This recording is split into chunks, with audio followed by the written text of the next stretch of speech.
America Israel के लिए तड़प उठा, भारी इमदाद पहुंचा दी। इसराइल के करीब जंगी, बहरी और हवाई जहाज की तैनाती। अमेरिका की तरफ से एक एयरक्राफ्ट कैरियर जो है वो भेजा गया है इसराइल की मदद के लिए। यूएसएस जेरल्ड आर फोर्ड, जो इनका 100,000 ton displacement nuclear aircraft carrier है, उसको वहां पे भेज दिया है पूरे जहाज वहाज के साथ, सबके साथ। इसके अलावा कुछ और जो कंट्रीज हैं उनकी तरफ से उसको इसराइल की जो है वो मदद की पेशकश की जा रही है, उसको ऑफर की जा रही है। एक फैशिस्ट गवर्नमेंट है इसराइल का और वो कहती है, ऑफिशियल उनका ये है कि या तुम निकलो या मरो। पाकिस्तानी हों या मुस्लिम ममालिक के जहाँ से भी लोग हों, वो बड़ा इस चीज़ को पसंद करते हैं कि जी एक आर्म स्ट्रगल जो है वो चल रही है। किसी मुल्क के अंदर ज़मीनी रास्ते से दाखिल होकर उनकी ख़वातीन को रेप करना, उनके जो है कत्ले आम करना, ये जंग है?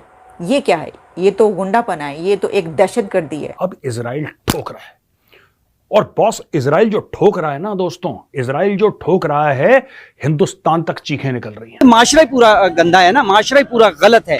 हमें जो बच्चों को जो पढ़ाया जाता है, हमें जो मस्जिद से, हमें जो मदरसे से, हमें जो माँ की गोद से, हमें जो घर हमला हुआ, तो सिर्फ इजरायली ही इसके अंदर कत्ल नहीं हुए। ये जो कुछ हुआ है सिर्फ इसराइलियों के साथ नहीं हुआ, उसमें 16 के करीब तो थाईलैंड के लोग थे। मैं ये देख रही थी, 16 थाईलैंड के लोग थे और इसके अलावा दुनिया के कई कंट्रीज़, यूएस के कई सिटीजन्स वहाँ पर मौजूद थे।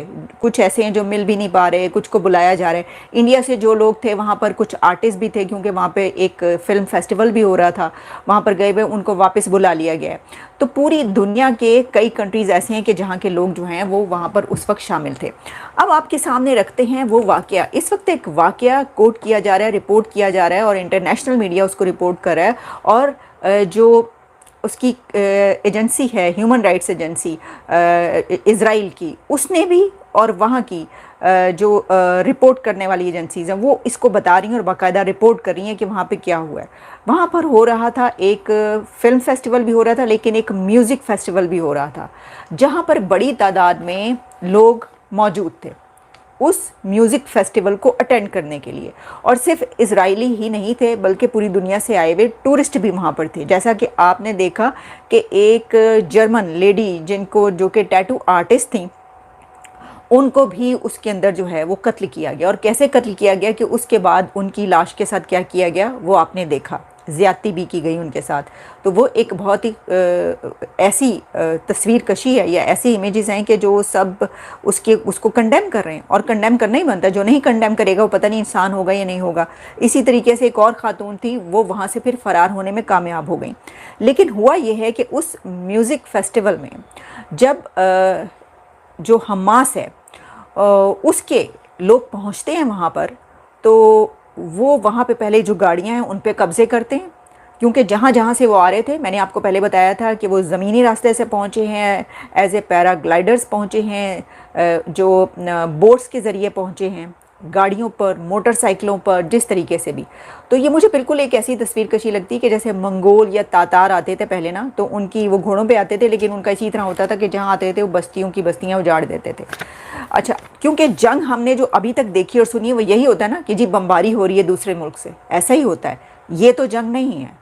किसी मुल्क के अंदर ज़मीनी रास्ते से दाखिल होकर उनकी ख़वातीन को रेप करना, उनके जो है कत्ले आम करना, ये जंग है? ये क्या है? ये तो गुंडापना है, ये तो एक दहशतगर्दी है। ये वैसी ही दहशतगर्दी है जैसे कि टीटीपी कहीं पर दाखिल होती है और वो अपने आप को वहाँ पर दहशतगर्द जाके फाड़ लेता है। टीटीपी के लोग जब पाकिस्तान में मुख्तलिफ इलाकों में दाखिल होते हैं तो वो क्या करते हैं? वो वहाँ पर दहशतगर्दी करते हैं, लोगों को इसी तरीके से मार देते हैं। अमेरिका की तरफ से एक एयरक्राफ्ट कैरियर जो है वो भेजा गया है इसराइल की मदद के लिए, यानी इसराइल को भेजा जा रहा है या भेजा गया है।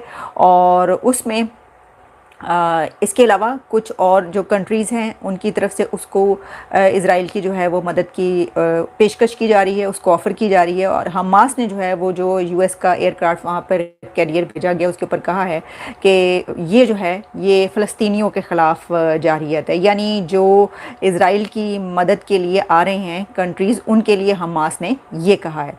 अमरीकी जो बहरी बेड़ा है उसको इसराइल का जो है वो मोराल बुलंद नहीं कर सकेगा, ये कहा है, हमास की तरफ से कहा गया है।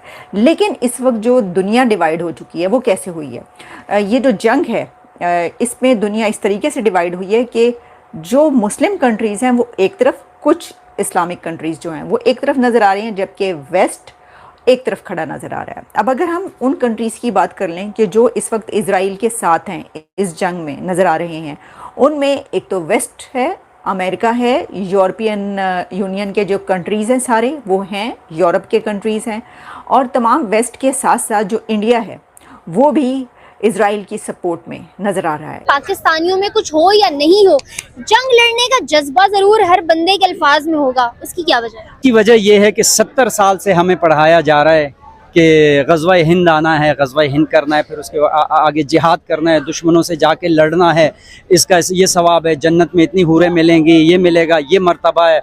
हमें फ़लसफ़ा पढ़ाया जाता है हज़रत इमाम हुसैन का, शहादत का फ़लसफ़ा पढ़ाया जाए, लेकिन उनका असल फ़लसफ़ा कि शहीद क्यों हुए, बिहाइंड द शहादत क्या वजह थी कि उन्होंने कुर्बानी क्यों दी, वो हमें नहीं पढ़ाया जाता। हमें हज़रत उमर रदी अल्लाह ताला अन्हु की बताया जाता है, अदले फ़ारूकी बताया जाता है, लेकिन हमें ये नहीं बताया जाता कि वो लागू भी करना है। मिंबरों पे चढ़ के उलमा ने हमारे बात ही कि माशरा ही पूरा गंदा है ना, माशरा ही पूरा गलत है। हमें जो बच्चों को जो पढ़ाया जाता है, हमें जो मस्जिद से, हमें जो मदरसे से, हमें जो माँ की गोद से, हमें जो घर से जो इल्म दिया जाता है, वो इल्म ही सही नहीं है, वो तरीका ही नहीं है। हमें वो चीज़ें हमें गलत बताई जाती है। हमें अपनी हक की आवाज़ के अपने लिए आवाज़ हम उठाते ही नहीं है, हक की बात हम करते नहीं है, अपने ऊपर हम उंगली उठाते नहीं है, हमें शायद दूसरों पे उंगली उठाते हैं, दूसरों के जराइम हमें नज़र आते हैं। अगर हम सच्चे मुसलमान हो तो हम पहले अपने अंदर गौर करें, अपनी गलतियों को सही करें, जो कि हमें 70 साल से यही चीज़ें पढ़ाई गई है। और जाहिर है जब आप एक कौम को, नौजवान नस्ल को, जब बच्चों को तैयार करते हैं जिहाद के लिए, तो वो जिहाद के लिए तैयार हो जाती है। ये कौम ऐसी है, इसको आप जिस तरफ लगाएंगे ये खमीर चल पड़ेगा, ये उस तरफ लग जाएगा, वो काम करेगा।